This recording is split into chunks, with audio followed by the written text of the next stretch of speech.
It is our transfer roundup show at the Anfield Wrap. I'm Neil Atkinson, I've got Josh Williams, I've got Ian Ryan. Joining me, we're in the Slaughterhouse, one of my favourite pubs in the city, on Fenwick Street, and they have opened a hotel above this place. It is called, I'm going to turn and double check to make sure I'm right. I am right, it's called the Fenwick Sunrise Hotel. It's got rooms above here, you can find them on booking.com. Perfect when you're coming for the match. Have a good look and see if you can get stuck in there, and then you can come down and you can have your breakfast in the Slaughterhouse. It's the absolute business, you can have a pint with it as well. Anyway, that's enough of that sort of thing. They're going to buy Lavia, aren't they? They are going to buy Lavia, yeah. And what's your Lavia position? I'm happy with it, I am happy with it. I'm excited to see how he gets on and things like that. I think it's a bit of a risk if we're only getting him in. But I think he's got a high ceiling, and I want to reiterate, I am happy with him. He's an exciting player. He's got a high ceiling, I think, and he's got the raw materials to do well at Liverpool. But to come in and replace a fixed starter like Fabinho, I think is a big job if that's the expectation on his shoulders. Do you think that when you tweeted immediately after the Fabinho link happened and the Henderson stuff was ongoing, everyone's going to get a bit of a shock because they're going to think there's loads and loads of holding midfielders who are available, who are top quality. And there really aren't. That's the thing I thought all the way through, and I've been thinking all the way through the summer, is that you can go through all the obvious names and everyone somewhere's got a bit of a flaw, something that they're not quite as good at as you'd like. Sometimes it's an age thing. Pellegrini is dead interesting, physically imposing, wins his battles, never passes forward. You know, when you go through everyone's got a pro or a con somewhere all the way through, and that's why I'm not surprised. They've circled round, looked at everyone and ended up back at Lavia. I'm not that surprised myself. So I think what he's very good at, and perhaps what appeals a lot to clubs at the top of the table, and perhaps kind of marks him out from the typical relegation teams, is that he's very good at playing through the press. So he doesn't do that typically with passing. His passing is quite short and simple, but he does that mainly with ball carrying and press evasion. So he's quite happy to drop very deep and attract a lot of tension from high pressing teams. We all know that the Premier League is full of high pressing teams now.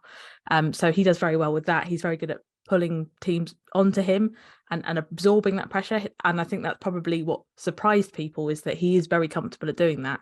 And he very rarely loses the ball as a result of that. So that's kind of the player he is in possession.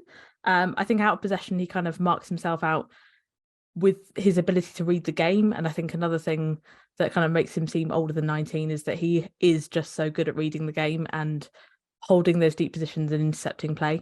I think with this sort of thing, a lot of people are just talking like midfielders, you just list midfielders, but I think this is a specific type of midfielder that we're after now. We're after like a holding player who's gonna kind of, out of the box, if you look at the four players in the box, probably the player who's going to lean the most towards like the defensive side of the game and extinguish fires around them and things like that. And if you're looking at that kind of player, as I said on the tweet, the market does feel quite limited.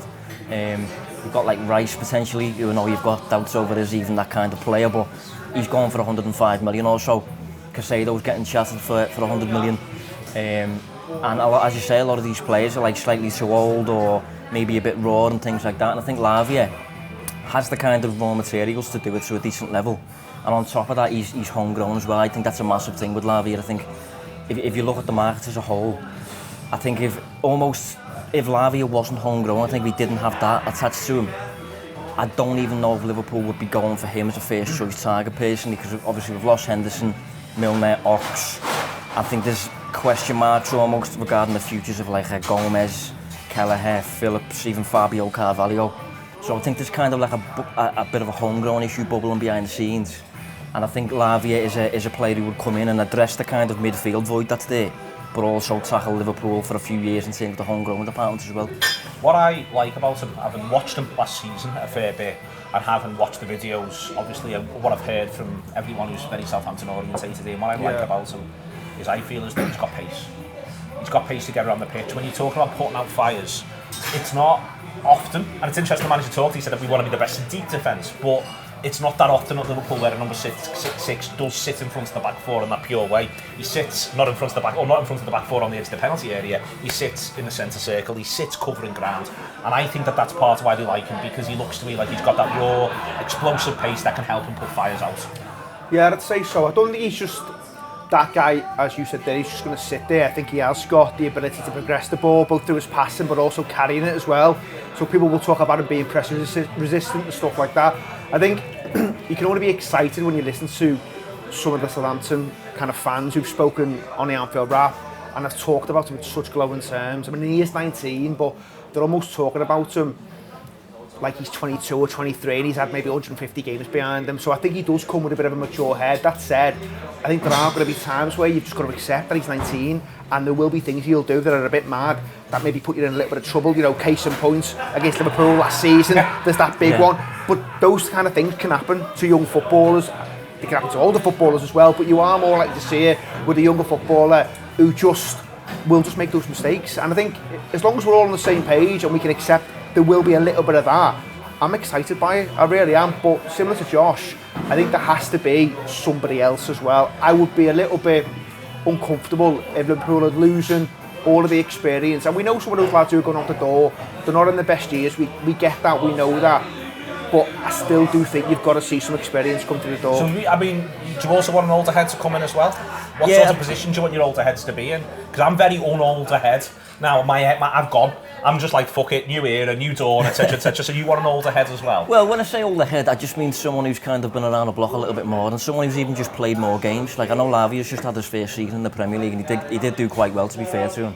But I think he only started like 24 Premier League games, and that's if you look at Fabinho, for example, he generally starts like about 30 every season for Liverpool in the Premier League. So I just mean someone to come in and kind of almost present Lavia and Bajcetic with a bit of a platform to, if they need to be taken out the team, that can happen. And I think Liverpool in the current state, losing Henderson and Fabinho, maybe you're asking a little bit much of them if things aren't going particularly well, or if we've got a game every 3 days, which will be the case sometimes, and things like that. So in terms of a more experienced head, it's not so much the experience that I'm after, it's just more that kind of the figure who's kind of been there and done a little bit and will almost require less time behind the scenes to kind of get to grips with the intricacies of the role and that. I don't think it's an age thing. I'm not talking about, similar to Josh, I don't mean someone's got to be 27, 28 here. I mean, if you were telling me Caicedo was joining alongside Lavia, I think broadly speaking, everyone's going mental over that and everyone would be bang into it. And he's not an old footballer, he's a young footballer with a bit more experience. And I think it is more about sometimes what's going to complement what's already there, also what qualities you bring in. And sometimes lads just look a little bit older. They could be 22, 23, but with an older head on the shoulders. And I think it's more about that than say it's got to be someone like a Paulinho who's 28.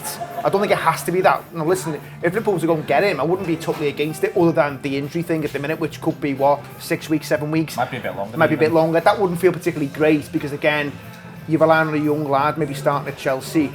But then again, maybe that's not a bad place to start because they are in desperate need of midfielders as well at the minute and other players. So if you are picking your fixtures, that might not be the worst one to start Just in. hypothetically, I think the Paulinho thing is very interesting as a thought experiment. And the reason why is, if we'd have bought Paulinho and then he'd have played that game on Monday and dislocated his shoulder and he's out for 3 months, we'd all be going, it's good we've got Lavia.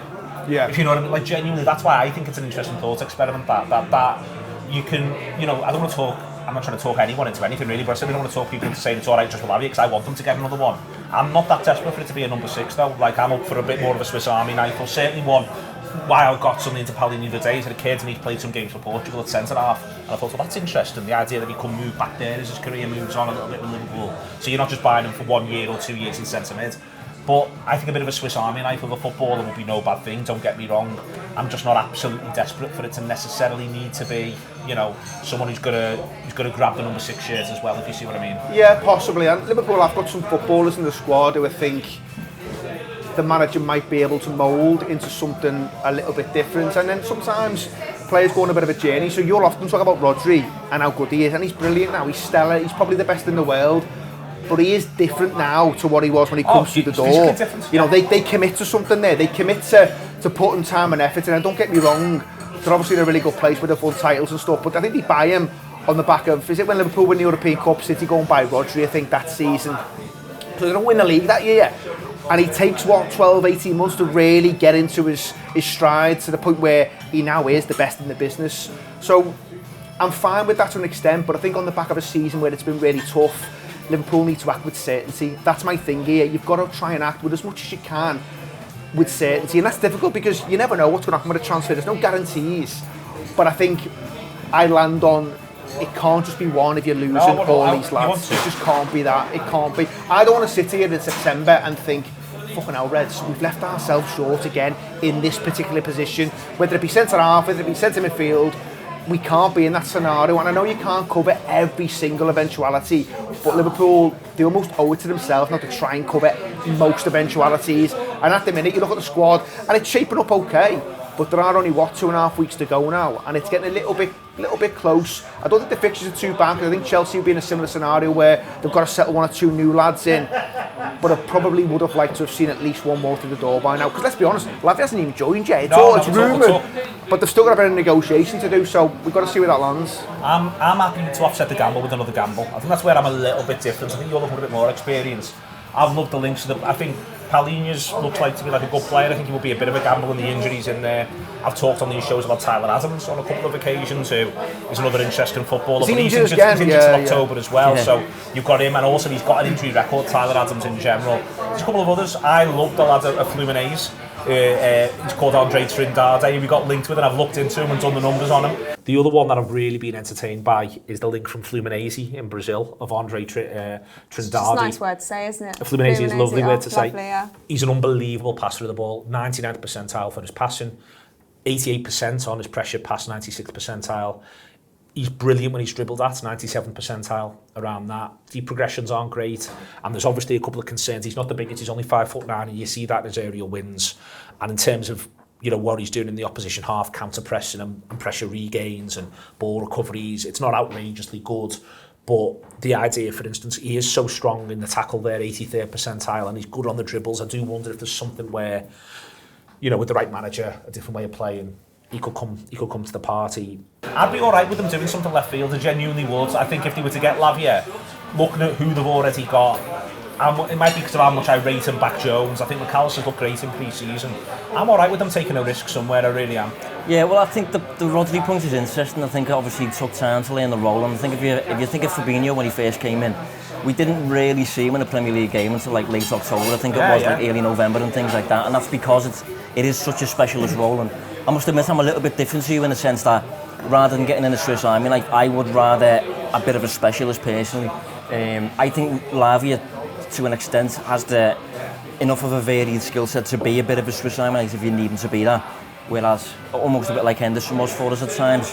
Whereas I think Fabinho, his loss as like the team's kind of specialist holding player who kind of sits in the middle of the park and just does a designated job, builds moves for you with the ball and dictates the game with the ball almost. And then when you got the defensive side of the game going, he just extinguishes fires like I've said, and kind of acts as a bit of a safety net for you. I would like Liverpool to get that kind of fixed player in. So would you have Amrabat? I'm going to do a thing here where I'm going to test your resolve. Would you have Amrabat? I would, yeah. Would you have Wilfred Ndidi? Not anymore, but a few years ago, that's the kind of player, yeah. That profile of player I think is on the money, yeah. So we're not dealing on Ndidi, but we're dealing on Amrabat. Well, I also only because I think Ndidi gets injured quite a bit. Okay. Modern times. I think I was going to say that. I was going to say something then. I think he's fallen for cliff as well, Ndidi, by the way. But there was a point where he looked on the money. Like, you were championing for a long time at one point, I think. No, I was the opposite of championing. Oh, were you? That's the sort of football you don't want. No, I don't mean now, but going back a couple of years. No, then. I was really? I was always like a top six side shouldn't be buying Ndidi was my position. But I think it depends whether or not. So, me, the key question is what we want that sort of idea of that lighthouse six? With the way, if we're playing the 3-box-3, do we want that lighthouse six? Which is what Fabinho was when it was the 4-3-3 or the 2-5-3, where there's one fella who sits and he controls all this space. Or are we saying, and I think it helps Fabinho last season when he's gone off the boil, when we go to the box, he's got a bit less work to do because he's got a teammate in there with Trent, and there is a bit more of progressive football to be done. It's a slightly different role. So do we want a specialist number 6 to have when we want him, or do we want a specialist number 6 who starts every game? Yeah. And I think that's and then looking at what's on the market, I think they're the questions that the Liverpool's Klopp, Schmadtke, Fallows, they're the questions Linda's everyone will have been asking and answering and working out where that is on the graph. And that's why it's not me being a bit of a knobber when I say we did have Ndidi. My point is, do you want someone who you could just drop in for one game in 5 because you want to play a pure number 6, or someone to bring off the bench because you want to play a pure number 6, or do you want someone who would be within his rights? Amrabat, an example, to say, well, if you're buying me, I expect 30 league games. Yeah. And I'm trying to work out where that is with the level of player we can get now and where that is. Just see what I mean? Yeah, I see what you mean. But I think Amrabat, for example, has like the qualities to shift and do both almost in the middle of a game. Like say for example this box midfield that we're using, that's strictly with the ball and when we're doing the immediate counter press. Once that's beaten, it resorts back to the initial like 4-3-3 makeup. It does, yeah. So I think whatever six we do get in needs to be relatively comfortable as part of a double pivot or on his own almost. And that's why it limits the market even more than it's all. What do you think of Decore, for example? So I like Decore, but I don't know if I like him at 70 million. I agree, yeah. I just can't see them doing one of that kind of value if they've done Lavia for the best part of 45. I just don't think they'll do it, and I think, you know, I will bang the drum for Caicedo, but Liverpool aren't going to go in the market for Caicedo, even more so now if they're going to get Lavia. I just couldn't see that scenario happening. My thing with him was, and I know he's probably going to end up being slightly overpriced, as Declan Rice was probably slightly overpriced, but I almost don't mind overpaying. Sometimes I think you're within your rights to overpay. If you really need someone and you need the position sorting, then there's validity in doing that, and I'd have been up for it, to be honest, but it's not going to happen now. So now I think it is, how do they complement Lavia? If they're going to commit to him, if they're going to pay 45 or 50 million for him, he's getting games. Like, he probably would have took Fabinho's position by October, I think. I think the plan was he's got it by January. So I think now they're almost looking at, could they get someone in who's, you know, maybe around the 30-40 million mark that can maybe do a little bit of, so maybe it is someone like an Amrabat. I'm not against that. I've not seen loads of him apart from the World Cup, and he looked pretty good in the World Cup, but listen, loads of lads have had good World Cups and then, you know, maybe not kind of delivered on a consistent basis, but he is playing at a high level for Fiorentina. Is that Basuma? Again, it's one of those ones where, I don't know, again, a few years ago, possibly he'd be in the conversation. Liverpool were linked, weren't they? But the journey he's been on the last 12 months, I mean, he's looked a shadow. With Amrabat as well, the main reason he's in the conversation for me is the fact he's got a year left on his deal. So he would be attainable for, like, how much it should cost, in my opinion. That's what I mean. Who's slightly over the age. I think they'll be looking for almost not a bargain, but someone who's not going to cost an absolute fortune, who they can drop in and out and stuff and maybe do a little bit with. I just don't see them going massive on another number 6, for instance. I don't see them doing it. That would be one of the issues with Pellegrini, for example. He's slightly over the age bracket that we want, but he's also going to cost, like, I mean, Fulham are chatting like 60 to 100 million based on what I've seen in the media and that. That for me is too much for a player who's about 28 now. Whereas if you're paying, say, 30 for an Amrabat who's like 27 next month, I think. Yeah. That's not a lot of money in Liverpool terms, if you see what I mean. Like, you're chatting like 20-30 million for Amrabat who can come in, do a job while Lavia and Bajcetic maybe get to grips with things behind the scenes a little bit more mature, and then by the time Amrabat's maybe falling off a cliff a little bit, the new lads are a bit more ready than they are now to come and start every week. Or could play centre half of Amrabat, I wonder. Yeah. My nervousness a little bit with some of this, and it's not that I'm against Lavia at all, I think he's going to be a great addition, is that I like certainty in the middle of the park. And when you buy a young footballer, you're not getting it. And I don't like the unpredictability of having a young lad in there who they're going to have to commit to, and rightly so if you're going to buy him. But you are going to get these games where I think we could be on the end of maybe one or two naughty ones. I think you're not getting certainty, full stop. There's so many questions. I keep saying this, and I don't think questions is a bad thing necessarily. And there's questions around so many players, around the shape, around what we're doing in a number of ways, around what is Curtis Jones. I think he's brilliant, but what is he as a player? I don't think you get. I think you and Jurgen Klopp aren't getting certainty. No, I agree. But Man City have got certainty in the middle of the park. Rodri's starting every game. Yeah. Every big game he's starting. Declan Rice is starting. Last year, Rodri's starting every game. Declan Rice is starting every game. They've got certainty in the middle of the park. It's an area where you want that security blanket almost, and Liverpool aren't going to have that. Regardless now, because I don't think they're going to go and do a massive number 6, but I would still like them to go and get another one with a bit more experience. But isn't your certainty Trent? What, a 6? Well, as doing the thing that we're doing, when he's coming in from right back, running the midfield for you. Trent's playing every game. Trent's playing every big game in the same way. I think McAllister's playing every big game. I think then it's probably one of Szoboszlai and Jones playing every big game. You know, you've got there's 3 certainties if you sort of see what I mean. Listen, where you're enthused now for me is that you've all of a sudden got legs in midfield. You've got legs in midfield. We're crying out for legs. How many times last season did we get run all over? It was embarrassing at times, but I think Trent, obviously, all the ability in the world with the football, but if he was, say he didn't get Lavia and he was committing to Trent for the first few games at 6, I'd be concerned what was going on without the ball. So a lot of this is down to as well, what shape are they going to play? We don't quite know yet, so I mean, I think they'll start not too dissimilar to how they finished last season, but no, it could evolve from there. And I need you to embrace the fact that you don't know, Ian. I know. We're on a journey together. We are on a journey together. Into the unknown. And it's exciting. That part of it's exciting. Because you think they're all good players. Yeah. That's an important point. Centre half, I want to go beyond Colwill because I think it's clearly one Colwill. To me, it's dead interesting, Josh, though, that Van de Ven hasn't moved. And about a month ago, I thought he'd signed for Tottenham. And it's like he still hasn't gone. Yeah. They're still umming and ahhing about that. Inacio at Sporting still hasn't moved.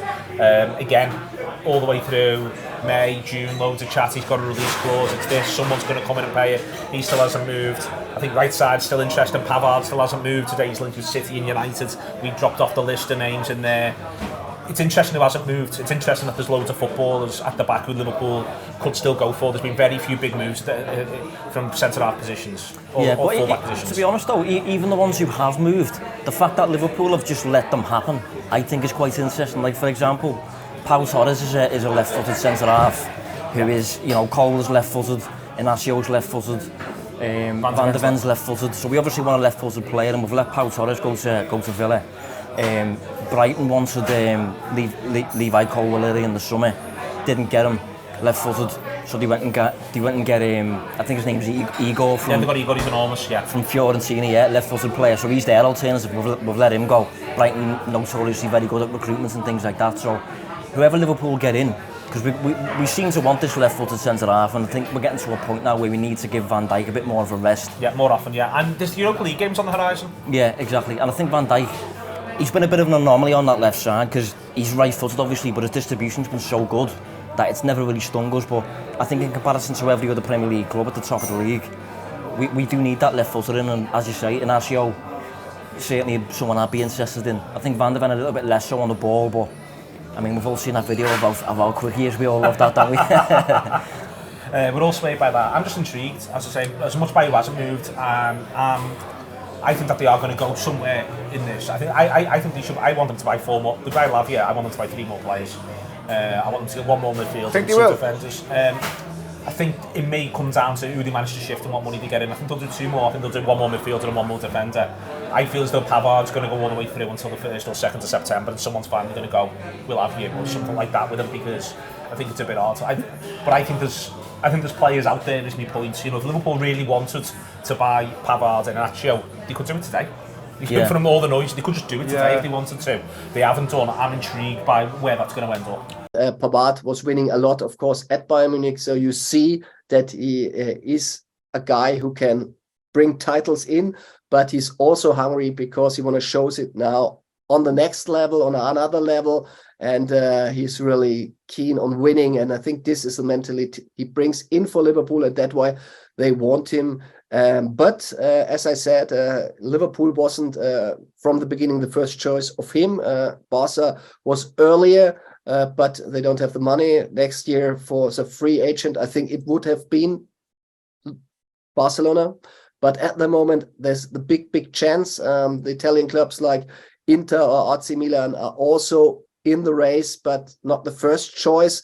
So Liverpool, when they are quick and then they say, you're the man we want, and not just one in the shortlist. He is on the shortlist, but if he's number 1, I don't think they said at the moment. And if they do that, I think they have a big chance to get him. When Jürgen Klopp, we call him in Germany, he's a man catcher. So, so when he's talking to him, I think this could happen.